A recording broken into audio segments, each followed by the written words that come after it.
Hiya, I'm Lou, Hi, John. and we put this website bottle up together, and we do regular videos. We call them Heart to Heart, and we've always tried just to turn up as us, because we want this to be a very real communication. We're both therapists, live in the UK, but we don't kind of perform these. We don't script these. We just talk from our heart. And welcome, if you've just come to the website. We're going to put this on the outside of the website, so you may know very little about us. And we're talking today about desperation. Yes, a nice, quiet, cheerful little subject. You know, we always like to start off a nice, cheerful little subject at the beginning. You know, so this is one. Yeah. Desperation. Yeah, I mean, so many people come to this website for that particular reason, because they feel desperate. You know, and I'm sure many of you out there do feel exactly that, desperate. Where do you turn? What do you do? How do you do something? You know, and at the heart of that probably is powerlessness. You know, the fact that you don't have any power to change or alter the situation that you find yourself in. Is that right? Yeah. Well, we've done a series on crises, and I suppose this is the feeling that comes out of being in complete crisis. First of all, I think we do need to talk about the ultimate desperation. Is some people come to this site and they are in truly desperate, abusive situations. Yeah. And I think the first thing we have to say, if you are being physically or sexually abused, and we know that in lockdown these things have really gone up, or your children are, that is a desperate situation that we just truly say, try to make steps to reach out and get out. Yeah, 2 weeks ago we did a video on safety. Yeah. And if you feel that you're in that position, check it out. Yeah, yes, I'll link it from the bottom of this website. You know, from this video. You can have a look at it. Yeah, and if nothing else, if you found this website, you can come and join this community, and you can begin to reach out within this community. There's two different parts to it, and if you're family, you come to the family section, and we keep everything confidential. So come and join us.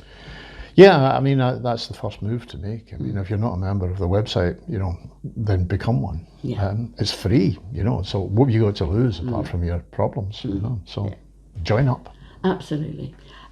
So if we're talking about desperation, you've known desperation, haven't you? Oh, aye. Yeah. Definitely, yeah. I mean, both of us have known desperation, you know, I mean, when alcohol is, you know, problem, drinking is involved, then yes, desperation is something which is not that far away. I felt really desperate when, at long last, I decided I wanted to stop drinking. But I didn't know how to, you know, so I felt really desperate then. Before then, you know, can you stop drinking? Yeah, no problem, you know, I can do it anytime I feel like it, you know, and then all of a sudden I tried to stop drinking and I couldn't. And then the desperation set in, you know. Yeah. And I lived with a problem drinker, and when the crises hit, he was a binge drinker, and so there were perpetual crises. It would be rise and then we go down, and at those times I did feel really desperate. Just want to say, first of all, if you are listening to this, your desperation really matters to us. We are here, we put this website together because your situations matter, and we're both therapists, we work with people. John in particular works with families and with drinkers, and it is heartrending. Some of the things, I mean, I tell you, I just go into my room and howl quite regularly because of the pain and the desperation that we hear from people. Absolutely, First of all, you come to a place where your pain and your desperation, your situation matters to us, and it matters to the people in this community. And one of the ethos about this community is the chain of care, which is to support each other through this awful situation. And you find some really good examples of that in the forum. You know, some people are, you know, they're all from different countries, different time zones, etc. But there's a common problem. That's the thing. It's a common problem, and that's what kind of unites them. You know, and some of the posts on the forum are you know, they're lovely. They really are lovely. You know, and they're all heartrending in a different sort of way. You know, I feel the pain in some of the your stories when you tell them, and sitting face to face with people, and when they're telling me what's going on, I think, oh, I really feel for you, But then I read the forum, and as I say, and I feel touched again, but in a quite different way, because it's the love that's been sent from one person to another, and it's lovely. The forum's full of love letters. That's what it is. It's full of love letters of people helping people, and that's really nice. People from Canada helping people from Australia. Absolutely, people from the UK, people in the US. And so I think for me, one of the reasons I wanted to do this is I felt so alone. I think my desperation was because nobody knew what was going on. I didn't feel I can tell anybody what was going on, and I just felt completely powerless, completely alone.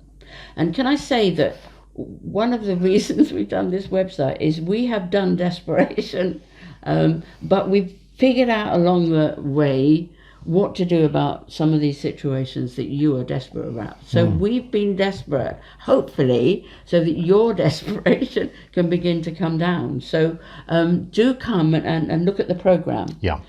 Because a lot of people have fed back to us that it's really desperation comes from the fact that you feel as if you can't do anything about it.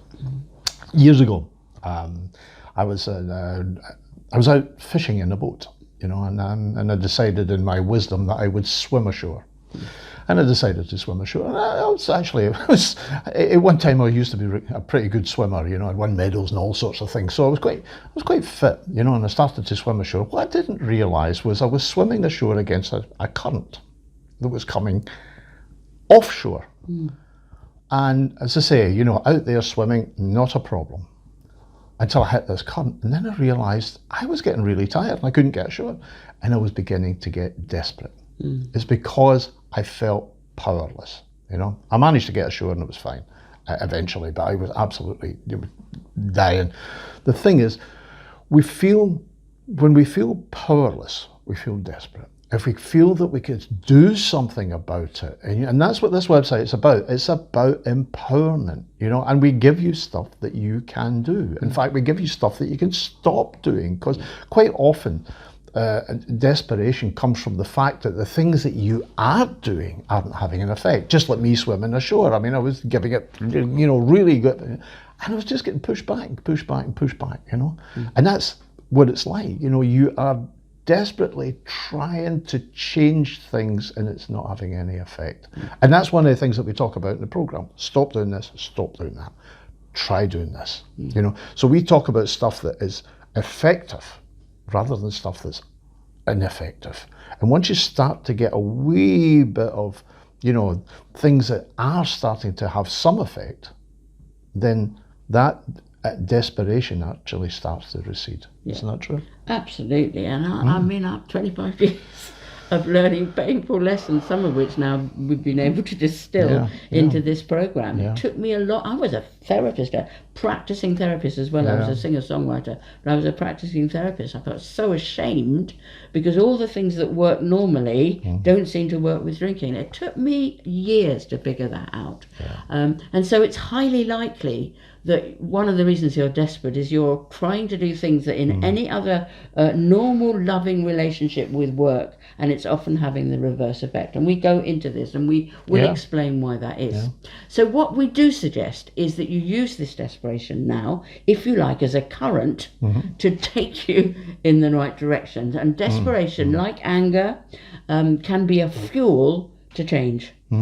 And if you're desperate, the first thing you can do is join this website. You've got nothing to lose. It's completely free. There's lots of resources here, and you come into a community of people who know exactly how you feel. So you can begin to talk. You can begin to reach out. And I think desperation to you was a precursor to the change of your life, really, wasn't it? The first step in Alcoholics Anonymous is, admitted you were powerless over alcohol and that your life had become unmanageable. And once I started to realise, because sometimes what we've got to do is we've got to recognise the problem. If you don't recognise the problem, how can you change it? Because you don't know what you're changing. And recognising that problem was the sort of, that was a stepping off point for me. I go, because before, as I said, you need to stop drinking. I can do it any time. Then I realised, no, I can't. And that's when I reached out. That's when I looked for help.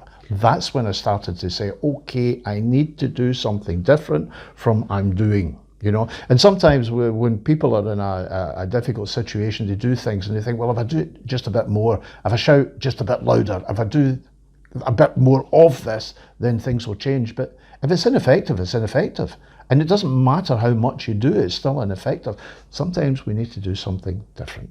But the other thing, of course, is that, you know, and then there's so many cliches round about this, you know, it's better to light a candle than curse the dark. Basically, that means take some action, you know.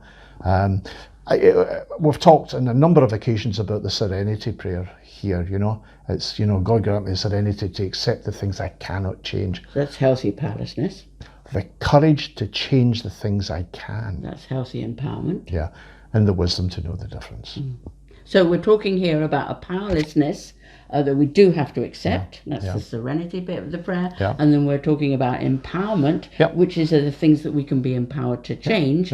And in the website, we will be kind of distilling the difference. And the one thing we do want to give you now is there is hope for change. There absolutely is hope for change. He was given 6 months to live. And, you know, I stayed within my marriage, but it really did change. And my husband died, sadly, of cancer. But our relationship was intact at the end, and I truly loved him. So, you know, there is hope. There are strategies, there are ways that you can change your situation. Sometimes the change you need to take is to move out of that situation. And though we put this website together because so many people wanted to work within the relationship, and, you know, you tended to get, oh, just leave him. Or just leave her.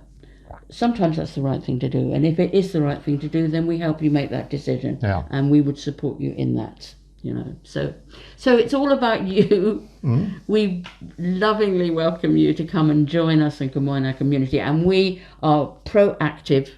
You know, we talk into our community very, very regularly. We are here for you. So, in your desperation, make a good, healthy decision to use that desperation to bring about lasting change. Do something different. Join the website. Do the program. Okay. So look forward to meeting you on the website. Bye-bye now. Bye.